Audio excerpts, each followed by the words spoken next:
Madame, monsieur, bonsoir et bienvenue à votre magazine Le Consommateur. Comment accéder au financement de projets? C'est le thème que nous avons choisi pour vous aujourd'hui.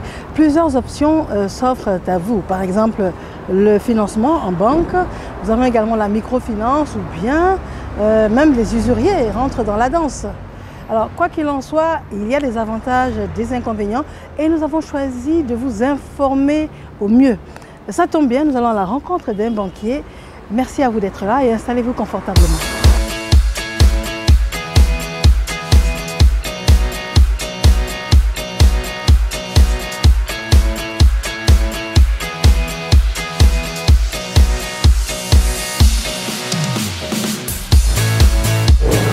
Monsieur Touré Jean-Philippe, merci de nous recevoir. Merci à vous, madame. Alors, vous êtes directeur d'exploitation de la Versus Bank. C'est ça, c'est bien ça.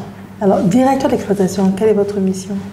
Je joue le rôle de directeur commercial, donc je gère la relation client sur tous les segments d'activité, corporate, retail et PME. D'accord, ça tombe bien parce que notre émission, notre thème dans l'émission Le Consommateur, c'est comment accéder au financement de projets. Alors, j'aime le dire, monsieur, madame, tout le monde, et les banques ont la réputation de ne pas vraiment encadrer monsieur et madame tout le monde lorsqu'il s'agit d'octroyer un prêt pour un projet. Est-ce que c'est vrai? Je pense que c'est un raccourci que le client lambda utilise. Mais ce qu'il faut indiquer, c'est que pour avoir accès au financement bancaire ou au financement d'un projet, il y a plusieurs canaux.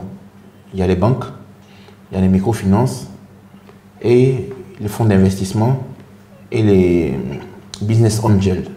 Donc, en fonction du type de crédit sollicité. Excusez-moi, business angel. Les business angels, c'est une nouvelle niche qui a été créée, donc des particuliers qui se mettent ensemble et qui décident d'intervenir directement dans le capital de certaines sociétés. Très bien. Donc, c'est un terme qui a été utilisé aux États-Unis et un groupe d'investisseurs privés ont décidé de se mettre ensemble et de pouvoir impacter directement la vie de certaines PME. C'est comme des mécènes? Exactement, mais les mécènes le font gratuitement. Les business angels rentrent dans le capital et cherchent à avoir de l'intérêt. Très bien. La différence est claire. Oui. D'accord. Donc, c'est ce que je vous explique. Au niveau du financement bancaire, tout dépend du type de financement sollicité. J'aimerais venir vers vous. J'ai un projet de livraison, par exemple, de poulet. Okay. J'ai une petite parcelle à Bingerville et j'aimerais me faire accompagner. Est-ce que c'est possible? Oui, c'est possible. Ce qu'il faut dire, c'est que le financement classique induit la nécessité de regarder ce qu'on appelle les états financiers, de faire une analyse quantitative de votre capacité de remboursement. Nous allons aussi analyser tout ce qui est qualitatif, votre expertise, votre expérience, votre probité. Donc c'est l'analyse cumulée quantitative et qualitative qui nous permet de prendre la décision de crédit. D'un point de vue administratif, qu'est-ce qu'on me demande? Votre bilan financier des 3 dernières années, votre levée de compte de la banque précédente ou bien de la banque où vous êtes, oui. Les bons de commande que vous avez, la liste de vos clients, la liste de vos actifs, votre personnel, votre CV qui nous montre que vous avez la capacité de gérer cette ferme de poulets. Donc ce sont toutes ces informations qu'on va solliciter afin de pouvoir motiver notre décision. D'accord. Je suis toujours madame tout le monde et si je suis coiffeuse et je gère ma petite activité, je n'ai pas les bilans financiers des 3 dernières années, bon, je peux toujours? Oui. Il faut dire que, par exemple, pour Versus Bank, nous avons compris que certains documents qui étaient sollicités pour analyser votre demande de crédit étaient souvent difficiles à obtenir. Il est important de dire que ces documents sont aussi sollicités par le régulateur, la Banque centrale, qui nous demande toutes ces informations-là et qui s'assure que toutes ces informations sont disponibles dans l'analyse de notre dossier de crédit. Mais on a compris concrètement que dans notre environnement, surtout au niveau des PME, il était difficile pour ces PME de pouvoir produire ces états financiers. Donc au niveau de Versus Bank, on a décidé de changer notre paradigme, de changer notre manière de penser et de faire la banque autrement. Donc pour le cas de la dame qui livre les poulets, nous allons plus nous focaliser sur son expertise, sa capacité à pouvoir livrer les poulets, donc à pouvoir les nourrir et les faire grandir, et à les livrer à terme, et surtout la capacité de ses clients à honorer les commandes. Une fois que nous sommes assurés que le risque du payeur final est levé et le risque de performance est réglé, nous avons décidé d'aller vers le financement. Ce qui fait que depuis 2011, Versus Bank a augmenté de manière exponentielle son niveau d'intervention de crédit au niveau des PME. On est passé de 20 milliards en 2011. En 2020, on a fait 128 milliards de crédits aux PME. Il faut indiquer que 70% de nos crédits sont réservés aux PME. Donc, grâce à cette nouvelle manière de penser, on a pu intervenir de manière substantielle dans le financement des PME. D'accord. Au-delà de Versus Bank, est-ce qu'on peut généraliser en disant que les banques ont assoupli leurs conditions de financement en ce qui concerne les PME, je dirais même les plus petites PME? Ce qu'il faut dire, c'est que la volonté de financer les PME, je pense qu'elle est une volonté générale des banques en Côte d'Ivoire. On a vu beaucoup de forums et de programmes tels que la Finance s'engage, où les banques se sont engagées à financer un certain montant en faveur des PME chaque année. Donc, il y a une volonté politique qui est là. Deuxième élément, c'est que les banques ont constaté qu'elles se sont tous orientées vers le financement des grandes entreprises. Aujourd'hui, il y a un niveau de saturation qui existe. Les PME constituent le seul et véritable relais de croissance pour la bonne montée des chiffres de la banque. Donc aujourd'hui, c'est une nécessité pour les banques de financer les PME. C'est une nécessité. Parce qu'il y a une saturation qui existe au niveau des grandes entreprises et des corporates. Et il faut dire que les PME constituent 80% de notre tissu économique. Donc, il faut les financer.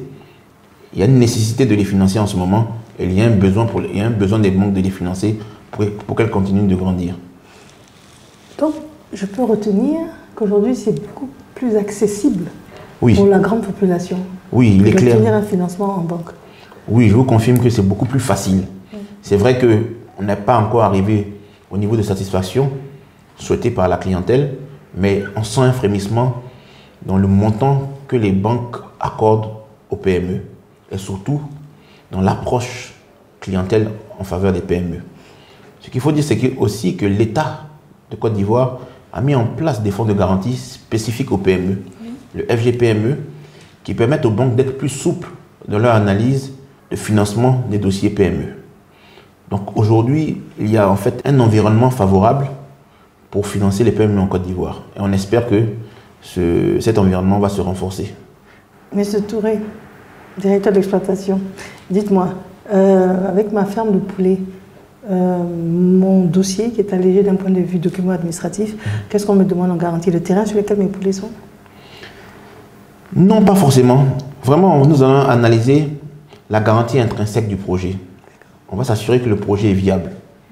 Est-ce que votre ferme a un bon environnement sanitaire? Parce que nous ne souhaitons pas que les poulets, les poussins meurent avant leur taille idéale pour la vente.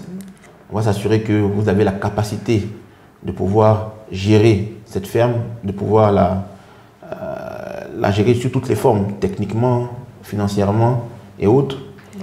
Quelle est votre capacité de distribution de ces poulets? Est-ce que vous avez déjà des clients? Est-ce que vous avez fait déjà la commercialisation, une pré-commercialisation de ces poulets? Donc, on va vraiment analyser la qualité du projet lui-même. Et cette analyse se fait à travers un business plan que vous devez être capable de donner à la banque. D'accord. Très bien. Alors, le thème de notre émission, c'est accéder au financement de projets. Le projet peut être autre. On a longtemps parlé des PME, mais ça peut être un projet pour l'achat d'un bien, par exemple, donc de la maison, de la villa. Est-ce qu'il y a des projets que vous ciblez, ou bien dès l'instant où monsieur, madame, tout le monde a un projet, il peut être pris en compte, quand bien même il ne serait pas rentable, ce n'est pas une activité commerciale, l'achat d'une maison? D'accord.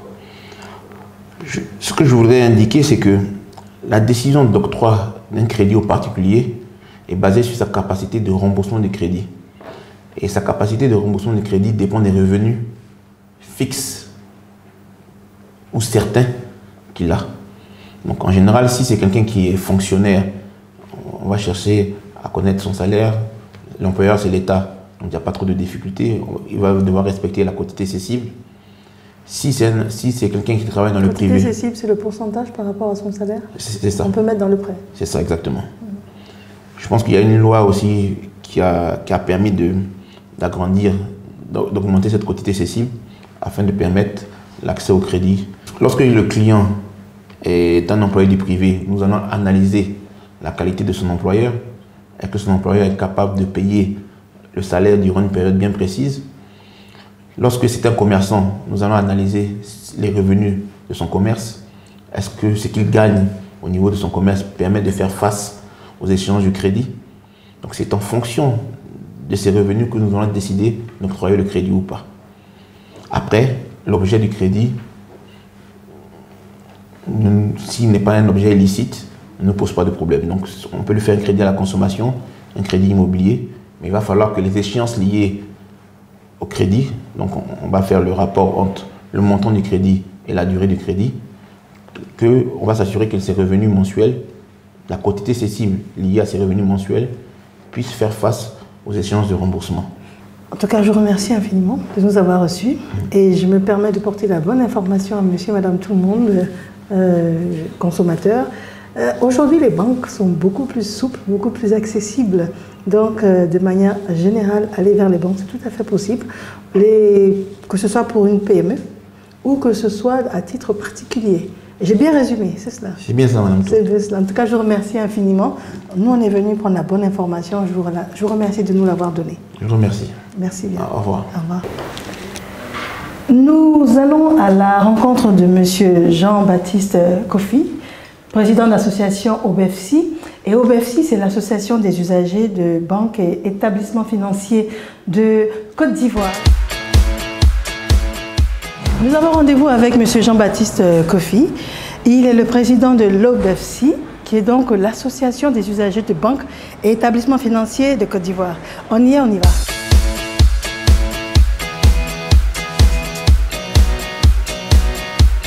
Monsieur Jean-Baptiste Kofi, merci de nous recevoir. C'est moi. Vous êtes le président de l'OBFC, qui est l'association des usagers de banques et établissements financiers de Côte d'Ivoire. Très bien. Alors, expliquez-nous ce que vous faites exactement. Alors, l'association des usagers de banques et établissements financiers de Côte d'Ivoire est une organisation de consommateurs, une organisation spécialisée. Elle a pour mission de faire la promotion des droits et défendre les intérêts des usagers de banques, assurances et microfinance. Faire la promotion des droits, c'est faire connaître aux consommateurs eux-mêmes leurs droits et défendre leurs intérêts quand leurs intérêts sont mis à balle par certains établissements financiers ou dans certaines conditions particulières. Alors, pouvez-vous nous rappeler les grandes options qui s'offrent aux consommateurs pour demander un prêt? Alors, pour demander un prêt, il y a trois grandes options qui s'offrent aux consommateurs. Deux que nous recommandons, une que nous recommandons moins. Alors, les deux premières options que nous recommandons, sont les banques commerciales qui existent sur la place. Nous avons une trentaine de banques commerciales en Côte d'Ivoire. Il y a également les microfinances qu'on appelle les SFD qui tournent autour d'une cinquantaine. À côté de ces deux options que nous recommandons, il existe malheureusement les usuriers. Les usuriers qui, malgré le temps qui passe, c'est une pratique qui existe parce qu'on n'a pas encore trouvé des solutions qui nous permettent de donner d'eau définitivement. Qu'est-ce que vous pensez des conditions des banques? Alors, il faut dire que ce sont des conditions assez contraignantes pour les usagers que nous sommes. De façon générale, on va vous demander d'avoir un revenu régulier. Un revenu régulier, c'est du type salaire ou de loyer, ou si vous êtes implanteur de culture de rente, comme de VA, verser régulièrement vos revenus dans cet établissement. On vous demandera d'avoir également un projet viable et rentable. Et souvent, on vous demandera peut-être des garanties supplémentaires en termes de liquidité qui va renforcer peut-être la décision du banquier. Donc ça, c'est une option qui donne beaucoup plus de chances aux fonctionnaires, aux agents de l'État, parce qu'il y a l'État qui est derrière, donc ça garantit une permanence des revenus. Pour les employés du secteur privé, c'est beaucoup plus compliqué parce que souvent on va demander d'abord que votre employeur ait son compte domicilié là où vous êtes, ou alors ce soit une entreprise quand même qui est pignon sur rue, qui est connue pour ses performances. Et on va demander également à votre employeur de prendre des engagements, notamment en termes de ne pas vous donner des avances, bien les retenir de tout ce que vous pouvez avoir comme revenu en cas de crise avec l'établissement financier. Donc, ce sont des situations assez contraignantes. À cela, il faut ajouter, en fonction des types de prêts que vous sollicitez, il y a les conditions d'âge qui vont rentrer en ligne de compte. Hein. Quand vous êtes d'un certain âge, vous ne pouvez pas aspirer à avoir un prêt immobilier. On estime que vous allez mourir bientôt, vous devenez un usager, voilà, un usager à risque. Donc quand c'est comme ça, les usagers sont obligés de tricher, vous êtes obligés d'opter pour demander un prêt à la consommation qui a un délai beaucoup plus court pour permettre d'avancer sur un projet immobilier. Ça veut dire quelque part que les conditions que les banques nous fixent là ne nous conviennent pas toujours, mais nous n'avons pas le choix. Et quand on parle par exemple de consommateur qui n'est pas salarié, donc qui est un consommateur dans le secteur informel, par exemple, la banque n'est pas la meilleure option. Justement, alors la banque n'est pas la meilleure option et ça nous pose véritablement un problème parce que je dis, nous avons une trentaine de banques. Nous avons près de 50 microfinances qui existent, malheureusement qui utilisent tous pratiquement les mêmes méthodes. Donc ça veut dire que le secteur informel qui représente une phase assez importante de notre économie ne se reconnaît pas dans leurs méthodes. Donc ça pose le problème même de paradigme. Il faut repenser peut-être le secteur financier pour qu'il nous accompagne. Il accompagne véritablement ce secteur informel-là. Je prends un exemple concret. La coiffeuse qui ne peut pas proposer à la banque toutes les garanties que la banque demande va se retourner vers la microfinance. Mais quels sont les freins de cette microfinance? Elle va se retourner vers la microfinance. Alors la microfinance, déjà, il faut savoir qu'en termes de taux, vous allez payer beaucoup plus cher que la banque. Première chose, vous allez vous demander un certain nombre de garanties qui vont aller jusqu'à dans vos biens immobiliers. Votre véhicule, vous avez des biens à la maison et tout ça, ils vont mettre tout cela ensemble pour évaluer le prêt qu'on va vous donner. Et une fois que vous avez ce prêt, si malheureusement les choses ne tournent pas bien, sachez que vous serez touché dans vos biens, dans votre vie de tous les jours. Et souvent, vous serez de vous retrouver, comme on dit, à la résidence des voisins, on va venir tout vous prendre. Donc, les conditions sont beaucoup plus importantes. Les conditions d'octroi des prêts sont beaucoup plus contraignantes au niveau de la microfinance. Alors, excusez-moi, mais quand on demande de l'argent à un établissement, c'est normal de donner quand même une garantie. D'accord, mais vous allez dans la microfinance, les garanties qu'on vous demande sont largement supérieures aux prêts que vous sollicitez.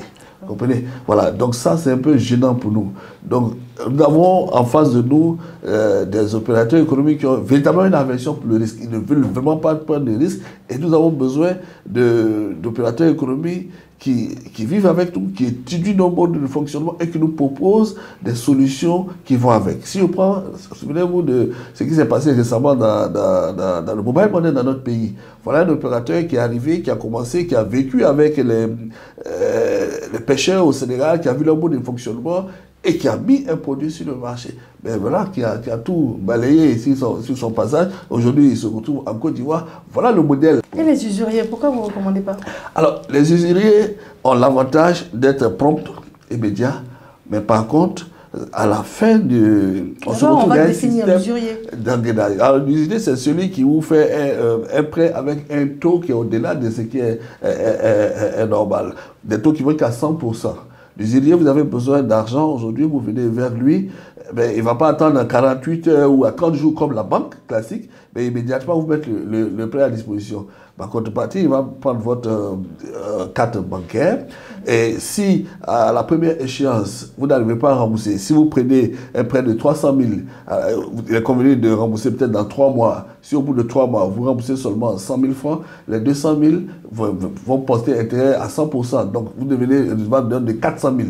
Et ainsi de suite. Comprenez que vous vous retrouvez rapidement dans une situation de surendettement pour un petit montant que vous avez pris. Donc ils nous rendent service, mais est-ce que c'est vraiment nous rendre service? Donc c'est pourquoi nous disons, nous conseillons les banques commerciales, nous conseillons les microfinances, nous ne conseillons pas les usuriers, mais n'empêche que voilà des gens qui permettent quand même de résoudre aussi des problèmes. Et nous pensons que la persistance des usuriers dans le système financier est comme au banque qui n'arrivent pas à trouver des solutions pour nous aider à tourner droit à ces usuriers. Alors les consommateurs qui viennent vers vous pour se plaindre par rapport aux griefs qu'elles auraient à formuler contre les banques et puis les microfinances, qu'est-ce qu'ils vous disent? Alors, les griefs sont nombreux, les griefs vont au-delà même des conditions de financement. Pour ce qui est des conditions de financement, il y a les délais de mise en place de crédit. Vous savez, en matière d'affaires, c'est souvent des opportunités à saisir.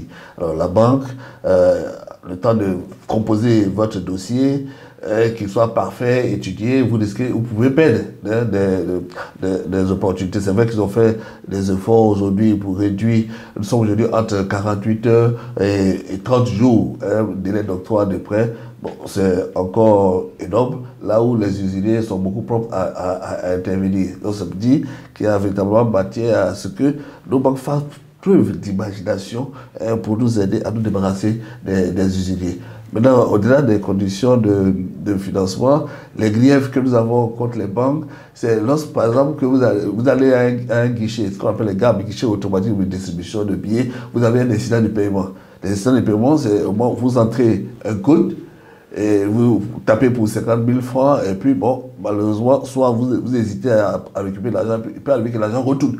Il peut arriver qu'il y ait un bug, il peut arriver que vous sollicitez beaucoup plus d'argent qu'il ne faut et que tout n'arrive pas à sortir. Vous comprenez? Et quand vous avez ce genre d'incident au GAB, mais les délais de remboursement vont au-delà de 60 jours. Et c'est terrible. Et quand pour quelqu'un qui est en voyage, c'est difficile à supporter. Donc, il est important que les banquiers et leurs confrères et les prestataires de services, c'est-à-dire ceux qui gèrent les GAB là, se mettent ensemble pour trouver une solution rapide à cette situation. Il y a le phénomène des débits, je dirais, des débits différés, mais vous faites un virement à l'étranger, par exemple, vous regardez les conditions de banque, vous avez bien vu ce qui vous est demandé, vous payez, et puis il arrive des banques qui vous, un mois ou 2 mois plus tard, qui vous débitent encore parce que non, ils ont reçu une note de frais par rapport à votre transaction qui est venue de la banque consoeur. Alors, vous n'avez pas affaire à cette banque consoeur, vous avez affaire à votre banquier, il vous a donné un prix, vous avez exécuté, ce n'est pas normal qu'on nous impute. Il y a également des banques qui nous vendent des produits que nous ne demandons pas. Nous ne demandons pas. Aujourd'hui, ils ont trouvé cette stratégie de package. Là où la Banque centrale dit la banque en ligne doit être gratuite, donc consulter les avis de débit et crédit par les moyens électroniques doivent être gratuits. Bon, la banque a trouvé la meilleure forme d'introduire tout ça dans un package dans lequel on voit également des produits d'assurance que vous avez demandé, que vous n'avez jamais demandé, pardon, et qui vous sont facturés et pour lesquels vous ne signez jamais de contrat d'assurance. Comprenez? Donc ça, ce sont des pratiques vraiment à proscrire. Et la Banque centrale doit également ouvrir évidemment les yeux sur ce contournement que les banques sont en train de faire. Ce sont les griefs que les consommateurs vous remontent régulièrement. De façon régulière, nous traitons de ce genre de choses. Il y a un des griefs qui est récurrent, et parce que nous sommes tous victimes de ça, ce sont les rejets pour les impayés sur les chèques. Vous comprenez? Aujourd'hui, vous avez un chèque de 1 million, vous allez au guichet, la personne qui nous a remis les chèques n'a que 900 000 dans son compte, mais la banque vous rejette intégralement les 9 000, alors que vous êtes prêt à vous contenter des 900 000 qui sont sur le compte de ces derniers. Comprenez? Donc ça gonfle inutilement le montant des impayés et ça ne nous arrange pas. Donc les banques doivent faire l'effort de payer, parce que la loi le dit, il faut payer à la hauteur des fonds disponibles sur le compte. Mais systématiquement, peut-être pour une différence de 1000 francs ou de 2000, bon, vous rejetez un chèque. Ça, ce sont des pratiques à proscrire qui ne nous arrangent pas du tout. Et ce sont des dispositions illégales. Monsieur Jean-Baptiste Kofi, président de l'OBEF Côte d'Ivoire, qui est l'association des usagers de banques et établissements financiers de Côte d'Ivoire. C'est moi qui vous remercie. Merci encore.